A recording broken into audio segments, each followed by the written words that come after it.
Ada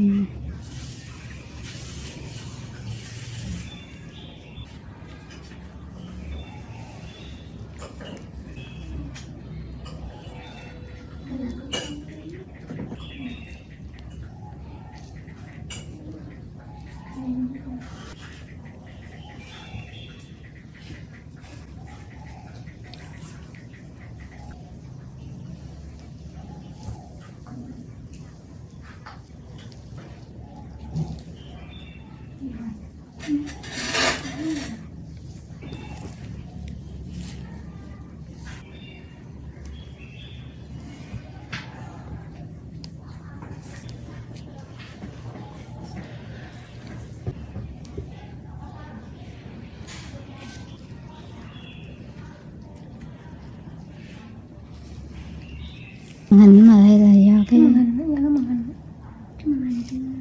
cái lao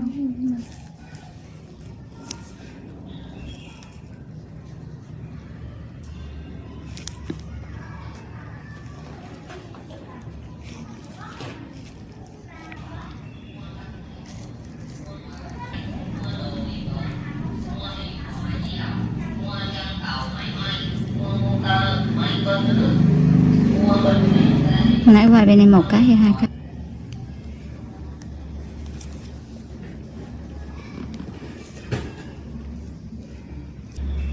cố gắng hơi đó là da mà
Việt Lan á.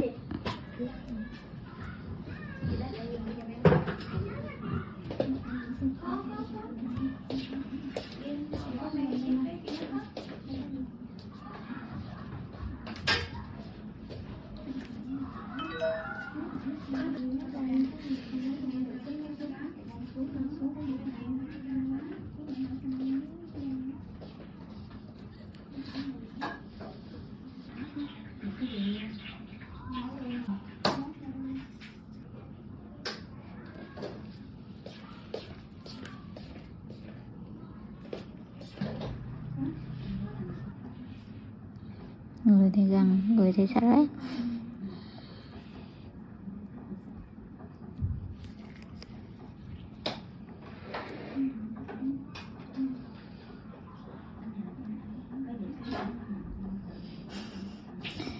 Nói ra nhà dịch muộn lên.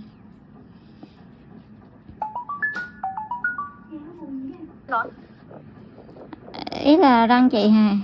Chị hồi trưa chị gọi á, em hẹn chị 6:30 á, nếu mà em lấy muộn á. Ồ, 6:30 rồi, chị giúp em hẹn.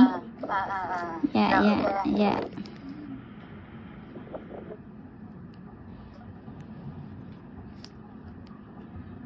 Chờ mấy người qua rồi.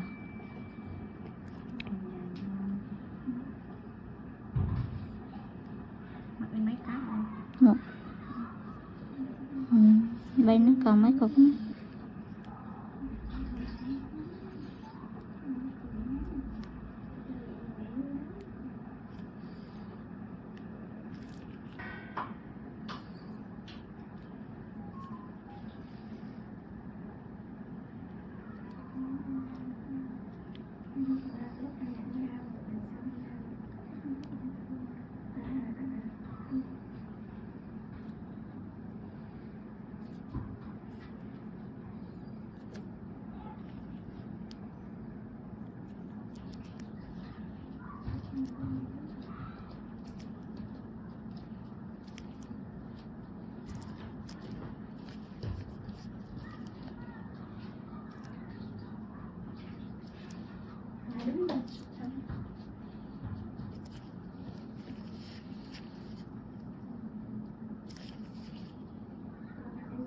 cái cầu thang này cũng làm cái bậc nhỏ để là ở cái bước dài cao to đi lên thành bóng chạy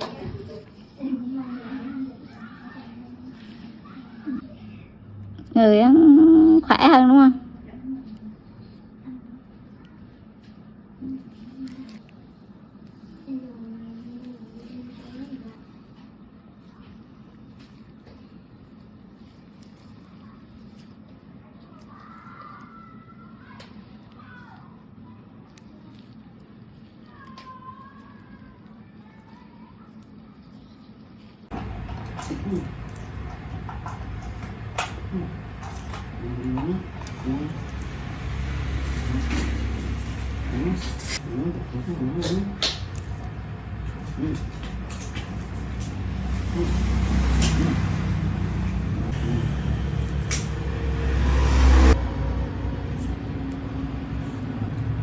Chúng con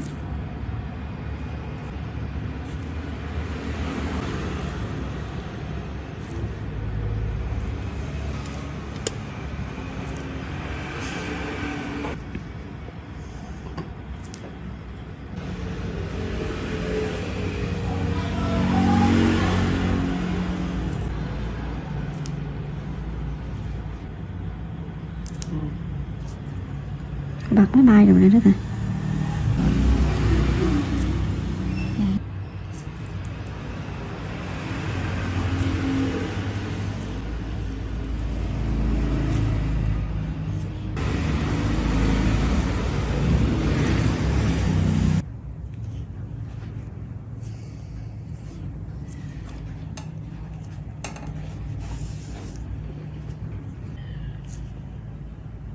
Kiến ơi, Kiến làm gì đó Kiến? Nhanh máy vào trên trán đi rồi xong hơi làm tóc nhanh đi.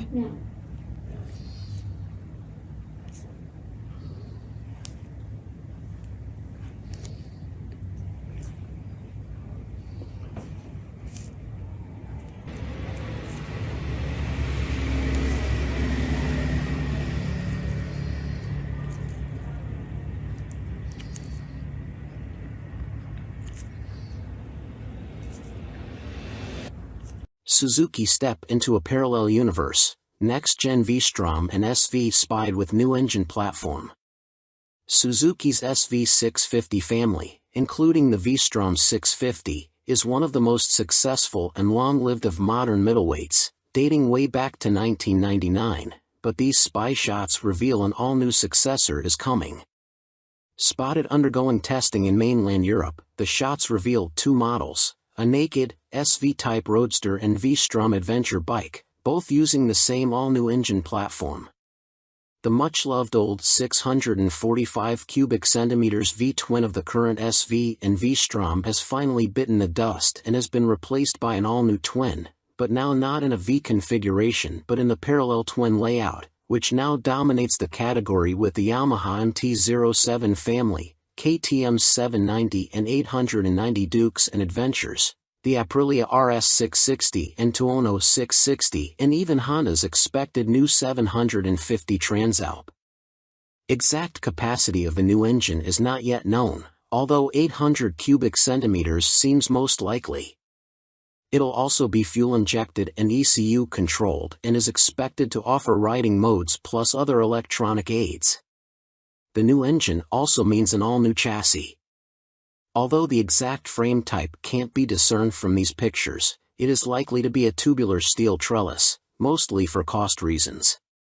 A matching tubular steel rear subframe can be seen. The monoshock-operated swing arm is in cast aluminium while both models have beefy inverted forks and multifunction LCD, not TFT, digital displays. But that is where the similarities between the two end. The SV replacement has 17 inches cast alloy wheels, twin Nissan radial brakes, a stubby, underslung exhaust and all-new bodywork with styling, particularly at the front with a new headlamp cowling housing 2 stacked LEDs, clearly inspired by Suzuki's recent GSX-S 1000. The Adventure V-Strom version has 19/17-inch off-road style wire wheels, more basic brakes, a higher exhaust, for off-road clearance, bash plate and bodywork and styling influenced by the current model, albeit also with the new stacked headlights. Although disguised, the two bikes look largely finished, suggesting they will be unveiled at the EICMA show in November as 2023 models. Suzuki's new parallel twin models in detail. Parallel lives, out goes the old, much-loved, 645 cubic centimeters V-twin, and comes an all-new, more conventional parallel twin, similar to that of the MT-07 and other rivals. Sassy chassis, the new frame is likely to be tubular steel trellis, while suspension and brakes comprise beefy USDs and a mix of radial and conventional Nissans. GSX-S styling, SV Roadster replacement may get the GSX-S name, it's no longer a V-twin and has styling clearly derived from the GSX-S 1000. It's stacked. Both models have twin, stacked LED headlights which also debuted on the GSX-S 1000 and are a Suzuki signature. Phil West. By Phil West. You may also like Moto Guzzi V100 Mandello, 2023 on review. Author Michael Neves. Published October 24, 2022. Updated November 3, 2022. Moto Guzzi's new V100 is no thrown-together parts-bin special. New from the ground up, it's beautifully crafted with design cues from Guzzi's glittering history. Slits in its side panels mimic their 1976 Sierra Leonean Leon's Mans 850 and the top fairing tips a hat to the 81 Le Mans 853. It's evocative stuff, right down to the V100 Mandello's name that pays tribute to at home and a celebration of Guzzi's 100th birthday in 2021. But it's anything but a misty-eyed, two-wheeled reminisce. It's thoroughly modern with a tasteful color dash and lean-sensitive rider aids. Go for the 15,750 S model and you get extra goodies like semi-active Olean's Smart EC 2.0 semi-active suspension and an up/down quickshifter, too. In terms of elegance and detailing, the Guzzi puts its sports touring rivals in the shade, but what is the competition? The Kawasaki Ninja 1000 SX, Suzuki GSX-S 1000 GT, and BMW R1250 RS are obvious rivals, but in the flesh, it looks like a lowrider Yamaha Tracer 9, or Honda Northern Territory 1100. The Moto Guzzi's upright riding position even has shades of Aprilia Tuono V4 about it, which is no surprise as they're both developed by Piaggio at their Noali factory near Venice. Technically the Mandello is a different beast to any previous Guzzi. Not only is it fitted with electronics that wouldn't look out of place on a superbike and a new engine, it's also the first production bike to have adaptive aerodynamics, although their effect is minimal. Flappy wings aside, Moto Guzzi has created a tasteful sports tourer that's neither bland nor shouty and offers the perfect mix of comfort, sportiness, tech and character. It's pricey, but the V100 Mandello is well made with great attention to detail and feels like a machine that's come from the heart rather than just a model produced to fill a gap in a model range. It's like nothing else around, which is all part of its appeal, and you never get the sense, either by riding or looking at it, that any corners were cut during its journey from design sketch to showroom floor. Ride quality and brakes. Next up, engine. 4 out of 5. April 5th. Although the Mandello might look chunky in pictures with its bold styling, larger-than-life powertrain and chunky exhausts, it sits surprising low. Shorter riders will feel immediately confident being able to get feet flat on the floor, and if the standard 815mm seat height is still too lofty, there's a low accessory seat available. The riding position itself is nigh on perfect. Pegs are sporty without cramping knees. Even for 6-footers like me, a higher accessory seat is available for even more legroom, and its tall bars are placed naturally towards the rider so there's no awkward stretch or excess pressure on your wrists. The seat is comfy and scalloped at the rear to hold you in under acceleration. The screen offers decent wind protection, and with its injection system inside the V of the engine, now that the cylinder heads have been turned round 90 degrees, there's lots more knee room. Ride quality on this semi-active Olanes-clad S model is as plush or sporty as you want it to be, depending on the riding mode you choose, and there's a handy remote rear preload adjuster to twiddle for carrying heavy loads. With its shorter engine, the Mandello is sportier and more agile than previous Guzzis, and thanks to its long swing arm and low pivot point, there's little up/down shaft drive pitching on and off the throttle. Yes, you can feel the back end rise and fall when you ride aggressively, but like the engine's rocking, it's a slight movement and a sensation that quickly melts into the background. But what feeling you lose with a chain you gain with the clean, maintenance-free convenience of that shaft, which is especially useful on a big tour. Tipping the scales at just 136 kilograms, CCM's new Heritage 71T is incredibly light. Pull it off its suicide side stand and it feels more like one of those fat-tired electric bikes between your legs than a motorcycle. That's until you thumb the starter and its snarling 600 cubic centimeters motor barks into life. It's a two-wheel riot of carbon fiber and billet aluminium, but the Heritage 71T is also the first production bike to be built using a titanium frame and swing arm. It's why it's so light, and costs a whopping £29,995. CCM have been innovating with chassis tech since they were formed in 1971, by the man who was the C in CCM, Clues Competition Motorcycles off-road aficionado, Alan Clues. The Bolton factory produced the world's first aluminium trials bike, first aluminium bonded chassis, and former 500 cubic centimeters GP star, Neil Mackenzie won British championships on their Armstrong Badge 350. Based on their popular handmade Spitfire and built to celebrate the firm's 50th anniversary, but delayed by COVID for a year, only 71 Heritage 71T models will be produced. Its minimalist design might look sparse, but the detailing, fit and finish are MotoGP levels of special. A sub-10 Grand Cafe racer from any of the mainstream manufacturers would be just as enjoyable to ride, so if you haven't got a spare 30 grand knocking around, don't worry, you're not missing out. But the CCM will be worth it to the person with deep pockets and an appreciation of the engineering poured into it. It's a work of art you could stare at all day and never get bored, but it also works beautifully as a motorcycle with a lightness and purity to it that's a world away from anything mass-produced.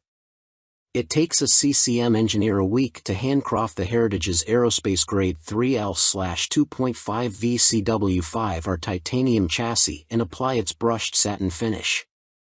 It's 6 kilograms lighter than the Spitfire's 4139 chromoly steel chassis. Not only is the 71T a featherweight piece of art that draws a crowd every time we stop during our test, it changes the handling dynamics. The chassis isn't as stiff as a steel-framed Spitfire's, thanks to the exotic material's more spring-like properties. But the CCM is still pure, direct, and there's none of the mush you feel riding a built-down-to-a-production bike with heavy components, sound deadening and vibe protection.